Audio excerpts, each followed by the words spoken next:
আজ আপনাদের জন্য নিয়ে এসেছি একেবারে বাঙালিয়ানায় ভরা একটি রেসিপি, ফুলকপির ঘন্ট, যা সুস্বাদু এবং রাজকীয় স্বাদের একটি পদ। কিভাবে বানালাম চলুন দেখে নিই। নমস্কার বন্ধুরা, আমি পায়েল, আপনারা দেখছেন পায়েলের পাকশালা ইউটিউব চ্যানেল। এই রান্নার জন্য এখানে আমি নিয়েছি একটা বড় সাইজের ফুলকপি, আলু, পেঁয়াজ, টমেটো, কাঁচা লঙ্কা, কাজু, পোস্ত, গোবিন্দভোগ চাল। প্রথমেই আমরা ফুলকপিগুলোকে ভাপিয়ে নেব। কড়াইতে জল দিয়ে দেবো সামান্য একটু নুন। জলটা গরম হয়ে এলেই ফুলকপিগুলো দিয়ে দেবো। বেশি না, 2-3 মিনিটের মতন রেখেই আমরা ফুলকপিগুলোকে তুলে নেব।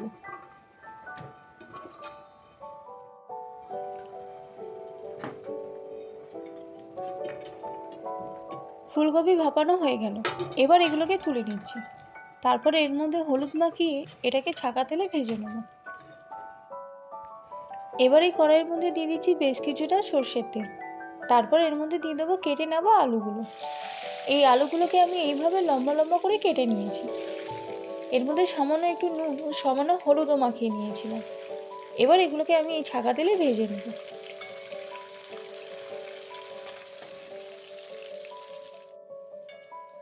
আলুগুলো ভাজা হয়ে গেছে, এবার এগুলোকে তুলে নিচ্ছি।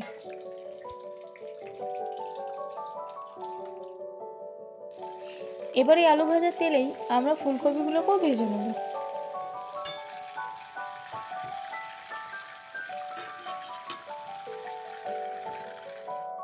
অফ ক্যামেরাতেই আমি সম্পূর্ণ ফুলকপিগুলোকে ভেজে নিয়েছি। এবার এই তেলের মধ্যে দিয়ে দিচ্ছি 1 চামচের মতন গাবা ঘি। ফোড়নের জন্য দিয়ে দেবো একটা তেজপাতা, গোটা গরম মশলা ও 2টো শুকনো লঙ্কা। ফোড়নটাকে একটু নাড়াচাড়া করে দিয়ে দেবো পেঁয়াজ বাটা। এখানে 4টে ছোট সাইজের পেঁয়াজকে আমি পেস্ট করে নিয়েছিলাম। এবার এই পেঁয়াজটাকেও ভালো মতো নাড়াচাড়া করে কষিয়ে নেব।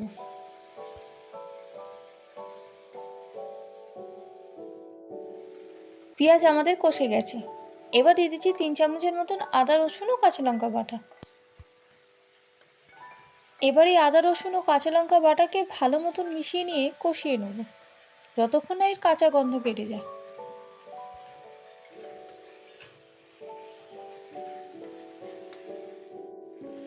আদার কাঁচা গন্ধ কেটে গেছে, এবার দিয়ে দিচ্ছি টমেটো পিউরি।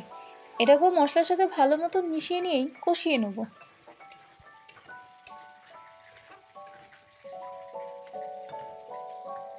মশলাটা ড্রাই হয়ে যাওয়ার জন্য দিয়ে দিচ্ছি সামান্য একটু গরম জল। আবারও এটাকে ভালো মতন মিশিয়ে নিয়ে কষিয়ে নেব। এবার দিয়ে দেবো গুঁড়ো মশলাগুলো।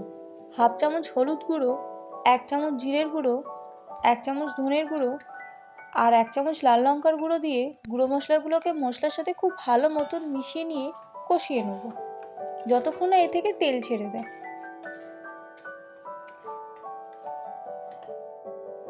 এই দেখুন, মশলা থেকে খুব সুন্দর তেল ছেড়ে দিয়েছে। এবার দিয়ে দেবো পরিমাণ মতো নুন। এই নুনটাকে মশলার সাথে ভালো মতন মিশিয়ে নিয়েই দিয়ে দেবো কাজু ও পোস্তর পেস্টটা। এখানে 15 গ্রামের মতন পোস্ত আর 20 গ্রামের মতন কাজু আছে।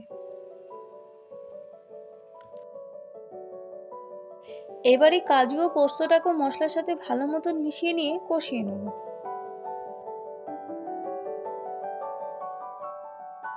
কাজু ও পোস্ত খুব সুন্দর কষে গেছে, এই দেখুন তেলও ছেড়ে দিয়েছে। এবার দিয়ে দেবো কাজু ও পোস্ত বাটি ধোয়া জলটা।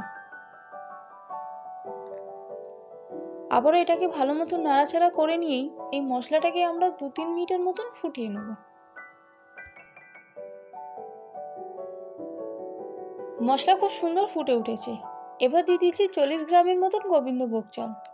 এই চালটার গন্ধ নষ্ট হয়ে যাবে বলে এটাকে আমি ধুইনি, জাস্ট কাপড় দিয়ে মুছে নিয়েছি। এবার এই গোবিন্দভোগ চালটাকেও আমরা মশলার সাথে ভালো মতন মিশিয়ে নেব। এবার ঠিক এই পজিশনে দিয়ে দেবো ভেজে রাখা আলুগুলো। এই আলুগুলোকেও মশলার সাথে ভালো মতন মিশিয়ে নিয়েই দিয়ে দেবো 1 কাপের মতন গরম জল, যদি বা মশলাটা একটু ড্রাই হয়ে গেছে। আবারও এটাকে নাড়াচাড়া করে নিয়ে 2-3 মিনিটের মতন ফুটিয়ে নেব। এবার দিয়ে দেবো ভেজে রাখা ফুলকপিগুলো।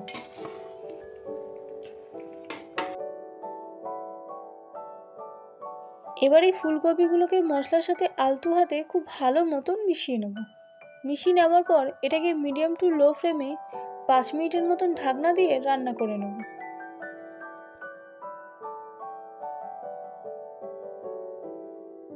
ঠিক 5 মিনিট পর এবার দেখে নিই আলু ফুলকপির কি অবস্থা। এই দেখুন, আলু ও ফুলকপি খুব সুন্দর সেদ্ধ হয়ে গেছে।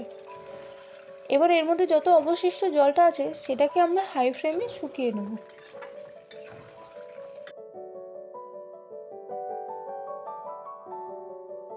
ফুলকপির মধ্যে অবশিষ্ট জলটাকে আমরা শুকিয়ে নিয়েছি, আর এটাকে ঠিক এইভাবেই মাঝে মাঝে নাড়াচাড়া করে নিতে হবে, কারণ এর মধ্যে কাজু ও পোস্ত আছে, না হলে তলায় লেগে যেতে পারে। এবার ওপর থেকে ছড়িয়ে দিচ্ছি চিনি 1 চামচ, আর দিয়ে দিচ্ছি 1 চামচের মতন গাওয়া ঘি আর হাফ চামচ গরম মশলা গুঁড়ো। তারপর এটাকে আবারও আলতো হাতে নাড়াচাড়া করে নিলেই রেডি হয়ে গেল আজকের এই ফুলকপির ঘন্ট। ফুলকপির সবসময় একঘেয়েমি রেসিপি না করে এইভাবে একবার করে দেখতেই পারেন, ইউনিক একটি রেসিপি। ভিডিওটি কেমন লাগলো অবশ্যই জানিয়ে, ভালো লেগে থাকলে লাইক, শেয়ার ও সাবস্ক্রাইব করতে ভুলবেন না। আবারও দেখা হবে আপনাদের সাথে অন্য কোনো রেসিপিতে। ততক্ষণের জন্য আসি, নমস্কার।